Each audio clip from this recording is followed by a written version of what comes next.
وہی بحث ہے جو ابھی ہم پائے تکمیل تک پہنچا رہے ہیں کہ آپ علت متعین کرتے ہیں. یعنی جب بھی کوئی حکم دیا جاتا ہے تو سب سے بڑی چیز یہ دیکھنے کی ہوتی ہے، اور یہ تعلیم ہم کو قرآن نے دی ہے، ایسا نہیں ہے کہ یہ کوئی فقہا کی تعلیم ہے. قرآن نے عملاً یہ کام کر کے دکھائے ہیں. رسول اللہ نے تعلیم دی کہ جب بھی کوئی حکم دین میں دیا جائے گا تو آپ اس کی حقیقت سمجھیں گے، یعنی وہ کس چیز پر مبنی ہے. کہا جائے نا کہ سونے میں زکوٰۃ ہے، تو حقیقت سمجھ جائے کیا ہے، حقیقت اس کی مال ہونا ہے. تو اب ہر مال تک حکم وسیع ہو جائے گا، اور اگر اس کی حقیقت مال ہونا ہے اور پیداوار آ گئی تو پیداوار کے لیے الگ حکم چاہیے، اس لیے کہ اس پر لفظ مال کا اطلاق نہیں ہوتا. تو حقیقت کو متعین کیا جاتا ہے. ہم نے جو حقیقت متعین کی، یعنی کہا کیسے متعین کی؟ حقیقت متعین کرنے کا عمل ان سارے مراحل میں کنسسٹنٹ ہونا چاہیے. یعنی دین کا مقصد کیا ہے معلوم ہے، متعین ہے، قرآن نے بیان کر دیا. اصول عامہ کیا ہے، خور و نوش کے بارے میں وہ اصل کیا ہے جس پر سب احکام مبنی ہے، وہ کیا ہے کہ خبائث ممنوع ہیں، طیبات حلال ہیں. اس کے بعد تفصیلی احکام یا جزوی احکام کیا دیے گئے ہیں، کہاں کہاں دیے گئے ہیں، ان سب کا ہم نے جائزہ لیا. اور سب کا جائزہ لینے کے بعد ہم حتمی طور پر اس نتیجے پر پہنچ گئے کہ یہ اصل میں درندگی ہے. اس کا صدور دو پہلوؤں سے ہوتا ہے. ایک یہ کہ خون درندگی کی علامت ہے، آپ وہ کھانا یا پینا شروع کر دیں. دوسرے یہ کہ کسی جانور پر درندوں کی طرح پل پڑیں اس کی جان لینے کے لیے.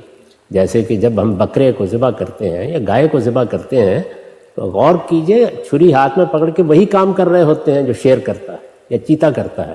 وہ اپنی جان بچانے کے لیے بھاگنا چاہ رہا ہوتا ہے اور ہم پکڑ کے اس کو لٹا رہے ہوتے ہیں. وہ بھی اپنے دانت اس کی گردن میں گاڑ دیتا ہے، ہم بھی اپنی چھری اس کی گردن پر پھیر دیتے ہیں. تو یہ دونوں چیزیں جب واضح ہو گئیں کہ یہ ادھر سے بھی ایک طرح کی درندگی پیدا کرتی ہیں، ادھر سے بھی کرتی ہیں، تو اللہ تعالیٰ نے دونوں کو ممنوع قرار دے دیا. یعنی یہ کہا کہ خون لازماً نکلنا چاہیے تاکہ وہ اندر نہ رہے، اس طرح تم درندگی کی ظاہر سے بچو گے، یعنی جو صورت میں بھی اور جو اپنی حقیقت میں بھی نجس ہے. دونوں چیزیں واضح ہو گئیں.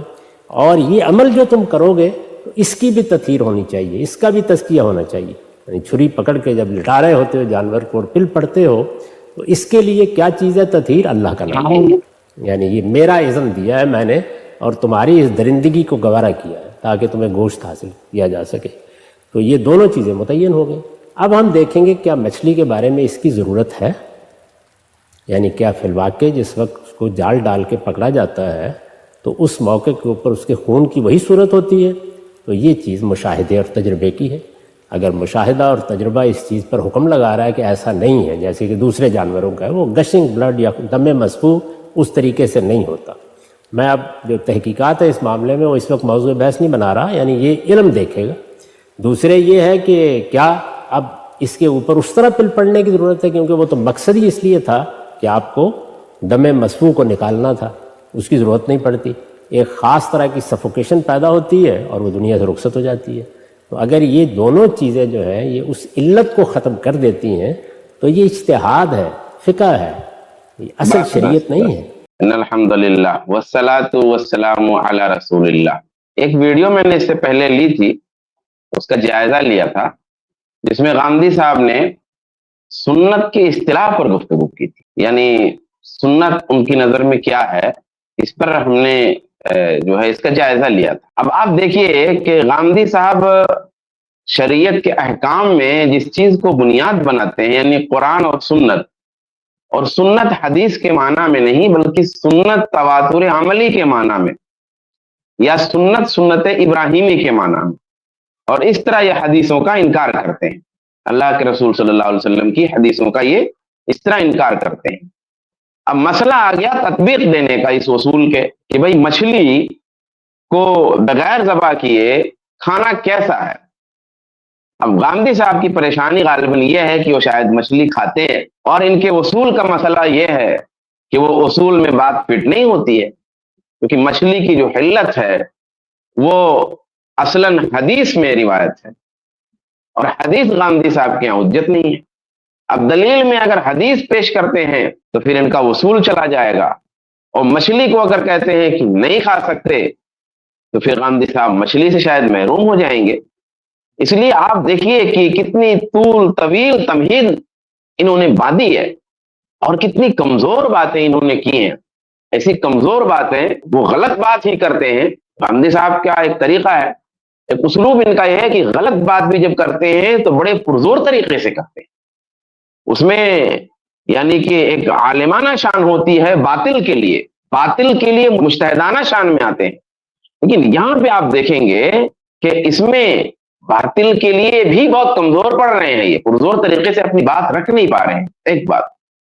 دوسری بات میں یہ کہنا چاہوں گا کہ آپ دیکھیے, ایک انتہا ہے تقلید کی اور دوسری انتہا ہے عدم تقلید کی, غیر مقلدیت کی, اور اس کے بیچ میں انشاءاللہ سلفیت جو ہے اور اہل حدیثیت جو ہے وہ آپ ملاحظہ کریں گے. تو آئیے بات شروع کرتے ہیں. غامدی صاحب نے کہا کیا ہے, میں اپنے ناظرین اور سامعین کے لیے تھوڑا اسے مختصر کر کے اور جتنا میرے لیے ممکن ہے آسان کر کے پیش کرتا ہوں. باقی ہمارے احباب ہیں, سرفراز بھائی ہیں, وہ تسہیل میں ماہر ہیں, انشاءاللہ ممکن ہے کہ وہ بھی کچھ گفتگو کرے اس حوالے سے. دیکھیے غامدی صاحب نے جو بات کہی ہے وہ کیا ہے, وہ یہ کہہ رہے ہیں کہ بھئی دین میں یہ دیکھنے کی ضرورت ہے نا کہ کسی بھی حکم کی حقیقت کیا ہے, اس کی بنیاد کیا ہے. جو حکم شرعی ہے, شریعت کا جو حکم ہے, اس کی بنیاد کیا ہے, بیس کیا ہے, حقیقت کیا ہے. اب کہتے ہیں کہ حقیقت کو کیسے متعین کیا جائے, کسی چیز کی کیا حقیقت ہے, اسے بیان کرنے کے لیے کیا چیزیں دیکھنی ہیں. تو کہا اولاً تو یہ دیکھنا ہے ہمیں کہ دین کا اصلاً مقصد کیا ہے. دوسرے یہ دیکھنا ہے کہ کھانے پینے کے بارے میں قرآن پاک کے عام اصول کیا ہیں. مثال کے طور پہ عام اصول قرآن پاک کا یہ ہے کہ جو خبائث ہیں, خبیث چیزیں ہیں, وہ حرام ہیں, اور جو طیب چیزیں ہیں وہ حلال ہیں. یہ ایک عام اصول ہے. یہ دوسری چیز ہے. تیسری چیز یہ ہے کہ جو شریعت کے اس کے جو جزئی اور تفصیلی احکامات ہیں ان پر بھی ایک نظر ڈالی جائے گی. اب یہ کہہ رہے ہیں کہ حقیقت متعین کرنے کے لیے میں نے ان تینوں باتوں کو پیش نظر رکھا, یعنی دین کے مقصد کو بھی میں نے پیش نظر رکھا, کھانے پینے کے بارے میں جو شریعت کا عام اصول ہے, مثلا خبیث چیزیں حرام ہیں اور طیب چیزیں حلال ہیں, اسے بھی میں نے پیش نظر رکھا, اور پھر جو تفصیلی اور جزئی احکام ہیں انہیں بھی میں نے سامنے رکھا. اور ان تینوں مراحل سے گزرنے کے بعد میں نے یہ حقیقت نکالی, یعنی غامدی صاحب کہہ رہے ہیں کہ میں نے یہ حقیقت نکالی کہ یہ درندگی ہے.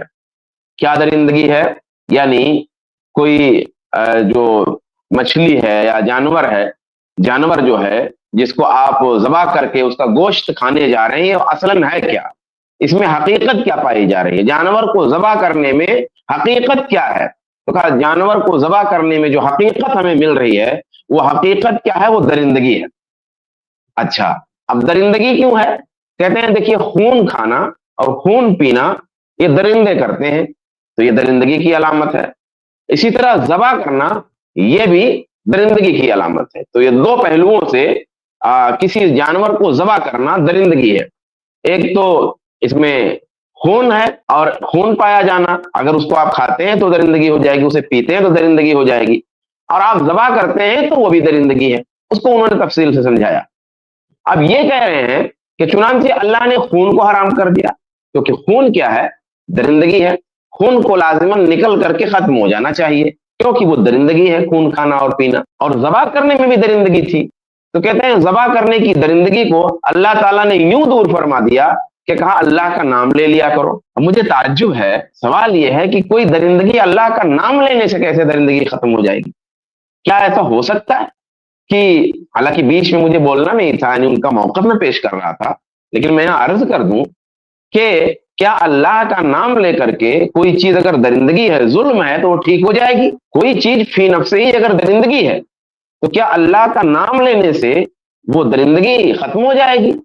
اس کا مطلب تو یہ ہوا کہ اگر کوئی ظلم آپ کر رہے ہیں تو اللہ کا نام لینے کی وجہ سے وہ ظلم جو ہے, ظلم کی صفت سے نکل جائے گا, وہ ظلم نہیں رہ جائے گا. یہ تو بڑی عجیب بات ہے. مگر بہرحال غامدی صاحب نے یہ بات کہی ہے کہ خون پینا, خون کھانا یہ درندگی تھی, تو اسے حرام کر دیا شریعت نے.